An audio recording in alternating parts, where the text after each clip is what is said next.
నేనేంటి వాడితో పెళ్ళేంటి? మీకేమైనా పిచ్చా? మీకే విషయంలో జోక్ చేయాలని కూడా తెలీదు. అది జోక్ కాదమ్మా, నిజం. ఆ అబ్బాయి పెళ్లి చేసుకోబోయేది నిన్నే.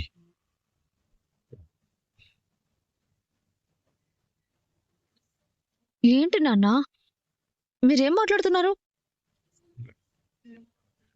పెళ్లి చూపులు జరపకుండా, నా ఇష్టాలు అడగకుండా, కనీసం పెళ్లి చేయబోతున్నామనే విషయం కూడా నాకు చెప్పకుండా సడన్ గా ఈ పెళ్ళేంటి? నీకు నిజం తెలిస్తే నువ్వు ఒప్పుకోవని ఇలా ప్లాన్ చేశావమ్మా. నువ్వు ఆ మెకానిక్ గాడింటికి కోడలిగా వెళ్ళడం మాకిష్టం లేకే నీకు చెప్పకుండా మా ఫ్రెండ్తో ఇలా మాట్లాడి పెళ్లి ఏర్పాట్లు చేశాం. వాడు నిన్న మన ఇంటికి వచ్చింది కూడా మన అమ్మా నాన్నలతో మాట్లాడడానికే. ఏం నాన్నా ఏం మాట్లాడుతున్నాడు వీడు? అవునమ్మా, వాడు చెప్తుందంతా నిజమే. నిన్న ఆ అబ్బాయి మన ఇంటికి వచ్చింది వీణ్ణి కలిసి వెళ్ళడానికి కాదమ్మా, నిన్ను చూసిపోవడానికే, సంబంధం ఖాయం చేసుకోవడానికి. అంటే నిన్న జరిగినవి నీ పెళ్లి చూపులు.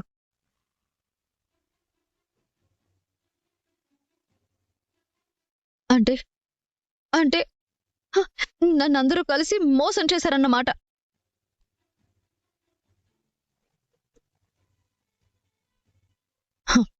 నాకప్పటికి అనుమానం వచ్చింది నాన్న. సడన్ గా హోమం ఏంటి, కుటుంబ సమేతంగా గుడికి వెళ్ళడం ఏంటి అని.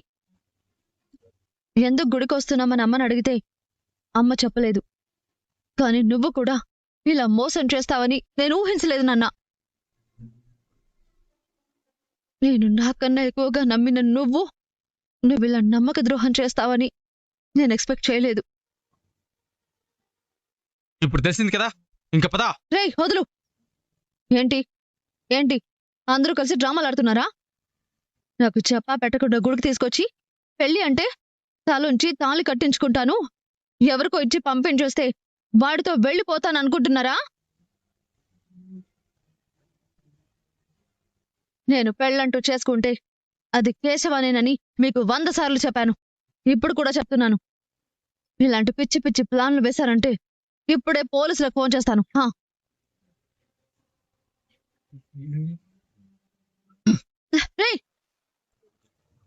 ఏంటే పోలీసులకు చెప్పేది? మర్యాదగా చెప్తే నీకు అర్థం కావట్లేదా? రేయ్ నా ఫోన్ ఇవ్వు. పెళ్ళయ్యేంత వరకు నీకు ఏది ఇవ్వం. ఇప్పుడు నువ్వు అరచి గోల చేసినా నిన్ను కాపాడ్డానికి ఎవ్వడు రాడు. ఆ కేశవగాడు కూడా ఇక్కడ లేడు. పదా. ఏంట్రా చెప్తుంటే అర్థం కావట్లేదా? నేను ఈ పెళ్లి చచ్చినా చేసుకోను. నువ్వు చేసుకోకపోతే మేం నిజంగానే చేస్తాం. అయితే చావండి.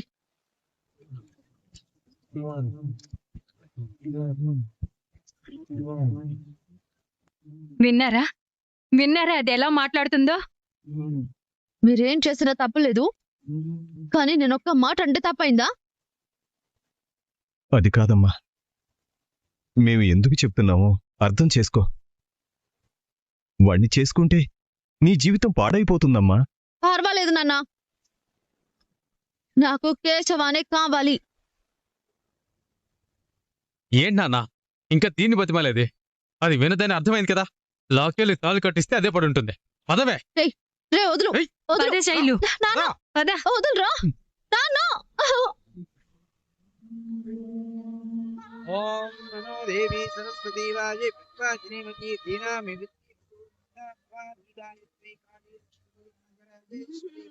సరస్వతి వాజే పుష్పాశ్రీమతి దీనామి విద్యవతు గంగా భవాని గాయత్రి కాళీ లక్ష్మీ రాజరాజేశ్వరి బాలా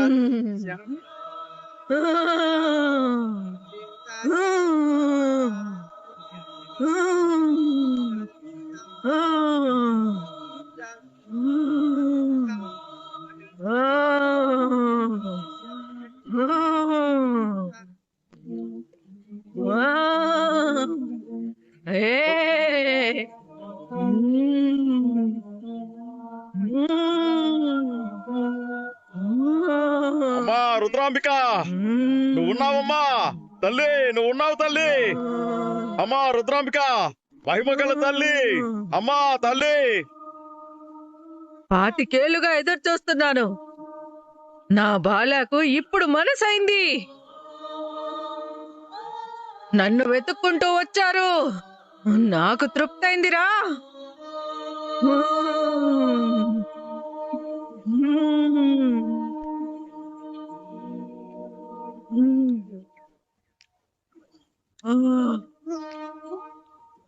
నాకు ముట్టింది.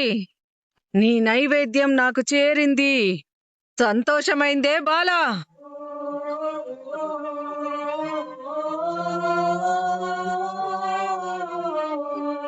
బాలా, నువ్వు కోరుకున్నది నీకు దక్కుతుంది. నేనివ్వాలనుకున్నది నీకు చేరుతుంది.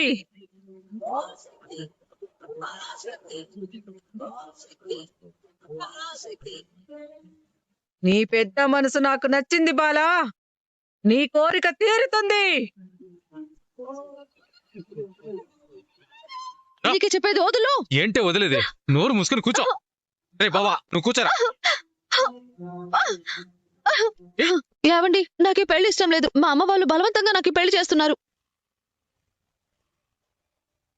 నేను కేశవ్ అనే వ్యక్తిని ప్రాణంగా ప్రేమిస్తున్నాను. అతన్నే పెళ్లి చేసుకోవాలి అనుకుంటున్నాను.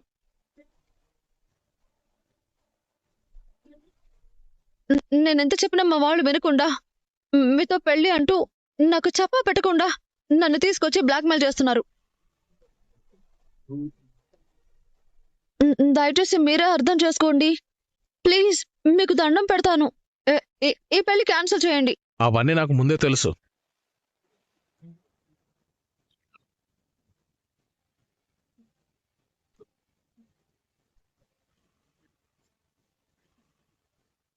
ఏంటి? ముందే తెలుసా? మీ అన్నయ్య నాకు మీ ప్రేమ గురించి, కేశవ్ గురించి అంతా చెప్పాడు. అన్నీ తెలిసాక కూడా పెళ్లి కొప్పుకున్నావా? ఈ రోజుల్లో లవ్ అనేది కామన్. నాకేం ప్రాబ్లం లేదు. జై, నీకే ప్రాబ్లం కాదురా, సిగ్గు లజ్జ కూడా లేదు. శైలు, నువ్వు నోరు మీ అమ్మ.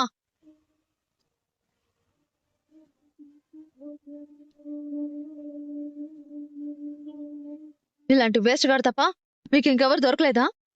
నేను ప్రేమించాను అని తెలిసినా, వాణ్ణే పెళ్లి చేసుకుంటాను అని చెప్పినా కొంచెం కూడా రోషం పౌరుషం లేకుండా నాకే ప్రాబ్లం లేదు అంటున్నాడు. వీడు అసలు మగాడేనా?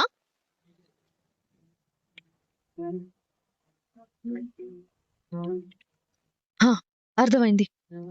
అందరూ కలిసి చాలా పకడ్బందీగా ప్లాన్ చేశారన్నమాట. మీరెన్ని ప్లాన్స్ చేసినా నేను ఈ పెళ్లి చేసుకోను. పంతులు గారు, ఇక్కడ నుంచి వెళ్ళిపోండి. పెళ్లి లేదు, గిల్లి లేదు. ఏ శైలు, శైలు, శైలు.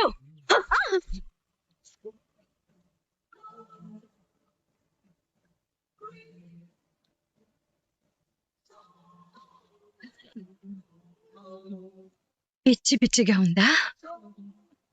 నీ గురించి అంతా తెలిసినా ఆ అబ్బాయి చాలా పెద్ద మనసుతో ఒప్పుకొని నీతో పెళ్లికి రెడీ అయితే ఇలాగేనా చేయడం? ఏంటి? వీడిది పెద్ద మనసా? అసలు వీడు మనిషి అయితేనే కదా. ఎవరో ప్రేమించిన దాన్ని పెళ్లి చేసుకోవాలి అనుకోవడం ఎంగిలాకులో తినడంతో సమానంరా ఎదవా. శైలు,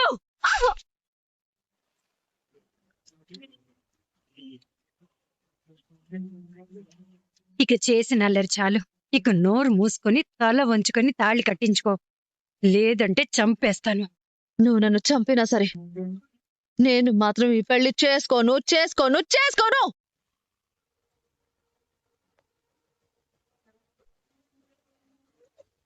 ఎలా చేసుకోవు మేము వచ్చేస్తామే. ఏ బావా, ఎలా చేసుకోవు మేము వచ్చేస్తామే. ఏ బావా, కూర్చోరా. పంతులు గారు, బాబు, మీరు మాంగళ్యదానం చదవండి. అలాగే బాబు. డైరెక్ట్ గా తాళి కట్టించి పడేద్దాం. ఓం తదేవ కూర్చోవే. కూర్చోవే, కూర్చో. కూర్చో, కూర్చో. వదులు, కూర్చో, వదులు. కూర్చుంటావా లేదా? కూర్చో. కూర్చోవే. వదులురా, వదులు, వదులమ్మా, రే బావా, నువ్వు తాళి కట్టరా. వదులమ్మా. నాన్న, ఏం నాన్న ఇది? వదులమని చెప్పు నాన్న, ప్లీజ్. వదులు, వదులురా, ఏయ్, వదులమని చెప్తున్నాను కదా. కూర్చోమంటుంటే. ఏ, వదులురా.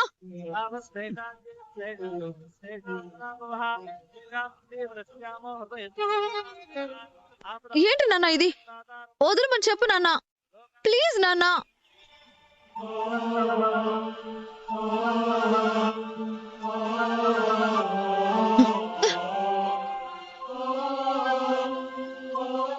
ఈ పెళ్లి ఇష్టం లేదు. Help, help! ఎవరైనా పోలీసులకు ఫోన్ చేయండి. నాకు ఇష్టం లేకుండా పెళ్లి చేస్తున్నారు. నా జీవితాన్ని నాశనం చేస్తున్నారు. సాయం చేయండి ప్లీజ్. నోరు మూయవే. నువ్వెంతరిచినా ఇక్కడ నీకు సాయం చేయడానికి ఎవరు రారు. రే బావా, నువ్వు తొందరగా తాళి కట్టరా. ఓం తదేవ లగ్నం సుదినం తదేవ తారాబలం చంద్రబలం తదేవ విద్యాబలం దైవబలం తదేవ లక్ష్మీపదే తేంగ్రయుగం స్మరామి. యత్ర యోగీశ్వర కృష్ణో యత్ర పార్థో ధనుర్ధరః మాంగళ్యం తంతునానేన మమ జీవన హేతు. వద్దు, నా మాట వినండి. నాకు ఈ పెళ్లి ఇష్టం లేదు. నేను ప్రెగ్నెంట్.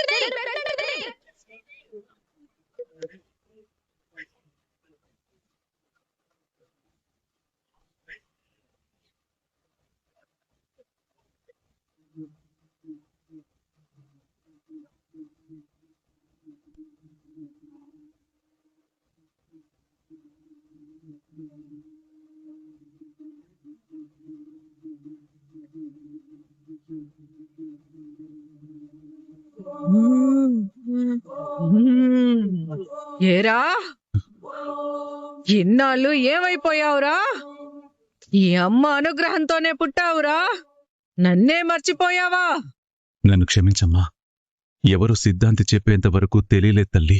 అందరి గుండెల్లో ఉన్నావురా, నా తావులోకి అడుగు పెట్టావు. నీకంతా మంచే జరిగేను బాలా. నువ్వు కోరుకున్నదే జరుగుతుంది. ప్రతి ఏటా పండగ చేసుకో.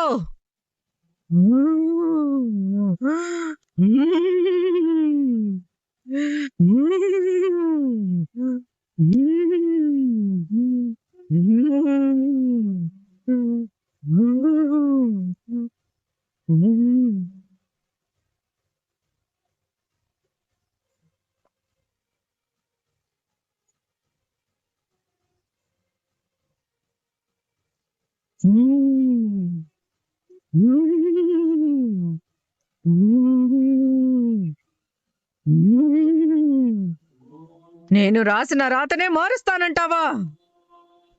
పుట్టింటికే శాపం పెడతావా?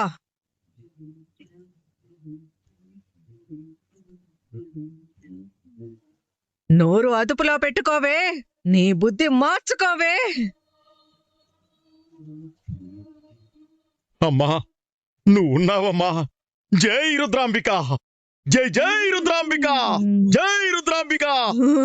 ఇప్పటిదాకా ఏంటో అనుకున్నాను, ఇప్పుడు నమ్మకం కలిగింది. జై రుద్రాంబిక, జై రుద్రాంబిక తల్లి.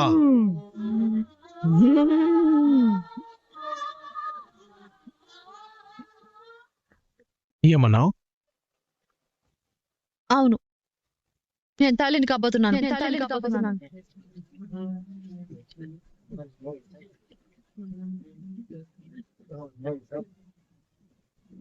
ఆల్రెడీ 2 months ప్రెగ్నెంట్ నేను.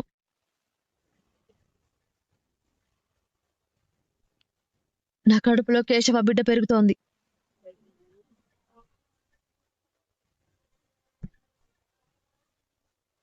ఇప్పటికీ నన్ను పెళ్లి చేసుకోవాలనుంటే చేసేసుకో. ఇంకా నీకు నా మెళ్ళ తాళి కట్టాలనుంటే కట్టుకో. కానీ ఒక్క విషయం మాత్రం గుర్తుపెట్టుకో, ఈ రోజు నువ్వు నన్ను పెళ్లి చేసుకున్నా రేపు నాకు పుట్టబోయే బిడ్డ వాడి రక్తమే అవుతుంది.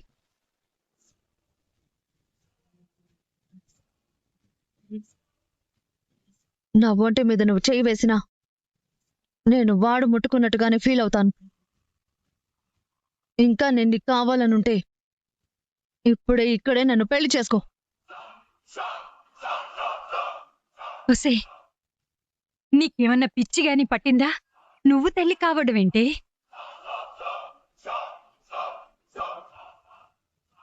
బాబు, ఇది అబద్ధం చెప్తుంది, దాని మాటలు నమ్మకు.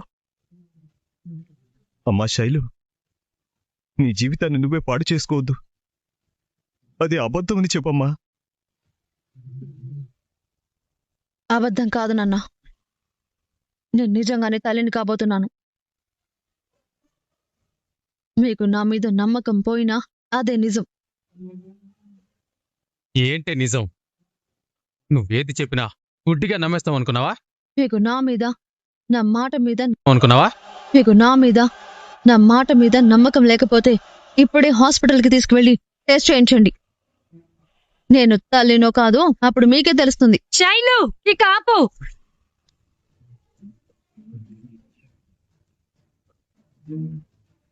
బాబు, ఇదేదో తెలియక అంటుంది. నా కూతురు ప్రేమించుండొచ్చు, కానీ అలాంటి తప్పు మాత్రం చచ్చినా చేయదు బాబు. ఈ పెళ్లి మాత్రం ఆపొద్దు బాబు, నీకు దండం పెడతాను.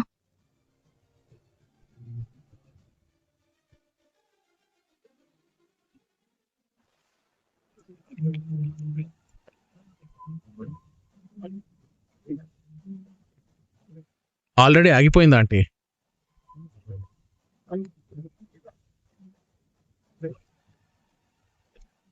ఇలాంటి విషయాల్లో ఏ అమ్మాయి అబద్ధం చెప్పదు. ఎందుకంటే అదే అబద్ధం తన జీవితాన్ని అంధకారం చేస్తుంది కాబట్టి. పెళ్ళైన ఏ ఆడపిల్లకైనా తల్లెవ్వడం అనేది ఒక అదృష్టం, కానీ పెళ్లి కాని అమ్మాయికి మాత్రం అదే దురదృష్టం. అది కాదురా బావా, ఇంకేం చెప్పొద్దురా ప్లీజ్. నువ్వు అన్ని విషయాలు చెప్పావనుకున్నా, కానీ అసలు విషయం దాచావని ఇప్పుడే తెలుసుకున్నా. చూడండి, నాకు మీరంటే ఇష్టం. అందుకే మీరు ఇంకొకరిని ఇష్టపడ్డారని తెలిసినా మిమ్మల్ని పెళ్లి చేసుకోవడానికి సిద్ధపడ్డాను. మీరు నా స్నేహితుడు చెల్లెలు కాబట్టి మీరెన్నేసి మాటలన్నా నేను పడ్డాను. కానీ ఇంకొకరి బిడ్డకు మీరు తల్లి కాబోతున్నారని చెప్పినా కూడా మీ మెడలో తాళి కట్టేంత పెద్ద మనసు, గొప్ప మనసు నా దగ్గర లేదు. పదండ్రా. బాబు బాబు బాబు బాబు బాబు ఆగు బాబు, నా మాట విను బాబు. అంకుల్, అమ్మాయిని చేసుకోమంటే ఆలోచించలేదు, కానీ కడుపుతో నా అమ్మను చేసుకోమంటే మాత్రం ఖచ్చితంగా ఆలోచిస్తాను.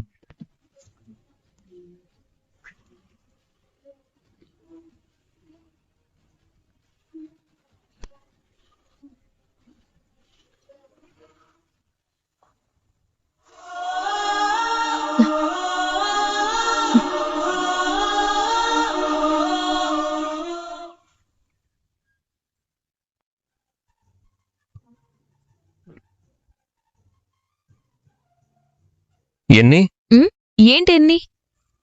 వేసిన అడుగులు, చేసిన పచారులు ఎందుకు? తెలుసుకుందామని. 1,99,990 తక్కువ. ఏంటండి వెటకారమా? మరి తమరు చేస్తుందేంటి? నా ఉద్దేశం, ఇలా అటు ఇటు తిరక్కపోతే కాస్త విశ్రాంతి తీసుకోవచ్చు కదా అని. ఎప్పుడు రెస్ట్ తీసుకోవాలో నాకు తెలుసు గాని ముందు మీరెందుకు వచ్చారో చెప్పండి. ఇప్పుడు ఎలా ఉంది? ఏంటి? మీ చెయ్యండి. అది కరెక్ట్గా అడగాలి. నొప్పి తగ్గిందా, ఇంకా మంటగానే ఉందా? ఇంటికి రాగానే కొబ్బరి నూనె రాశాను, కాస్త రిలీఫ్గా ఉంది. Anyway, thank you so much. ఎందుకండి? ఎందుకేంటి? నిప్పు చెట్టి పట్టుకుంటే నా చేతులు కాలకుండా వేపాకిచ్చారు, కాళ్ళు కాలకుండా నీళ్లు పోశారు, పైగా ఐస్ క్యూబ్స్ కూడా తెచ్చారు, అది కూడా బార్కి వెళ్ళి మరి. నాకోసం అంత చేసినప్పుడు కనీసం కృతజ్ఞత అయినా చెప్పాలి కదా. మీరు కాదండి, నిజానికి మేమే మీకు థ్యాంక్స్ చెప్పాలి. రిస్క్ అని తెలిసి కూడా మా కుటుంబం కోసం నిప్పు చెట్టి మోసి పూజ పూర్తి చేశారు. మీ కుటుంబం ఏంటి, మన కుటుంబం. పెద్ది మీకే కాదు, నాకు ఇంట్లో మనిషే, నా మనిషే. పెద్ది కోసం నేను ఏం చేయమన్నా చేస్తాను. చక్రి గారు, చెప్పండి మహాగారు. కాసేపు అలా బయటికి వెళ్ళి ఊరు చూసొద్దామా? ఇక్కడ ఒకే చోటుంటే బోర్ కొడుతుంది. రే చక్రి, సూపర్ ఛాన్స్ రా. తప్పకుండా వెళ్దామండి. మీరు అడగాల, ఆర్డర్ వేయాలి. ఇవే తగ్గించుకుంటే మంచిదా? అవును. అయితే పదండి. ఎలా వెళ్దాం? నడుచుకుంటూ వెళ్దామా? ఏం అక్కర్లేదండి, బయట గుర్రం రెడీగా ఉంది. ఏంటి గుర్రమా? గుర్రం అంటే నిజమైన గుర్రం కాదండి, సైకిల్. మీకెక్కడ సైకిల్ ఎవరిచ్చారు? ఇప్పుడు మీకు వివరాలు కావాలా? అక్కర్లేదు. పదండి. మ్,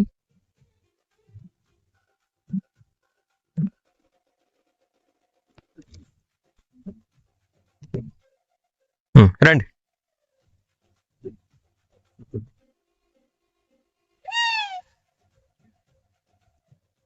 ఎక్కండి.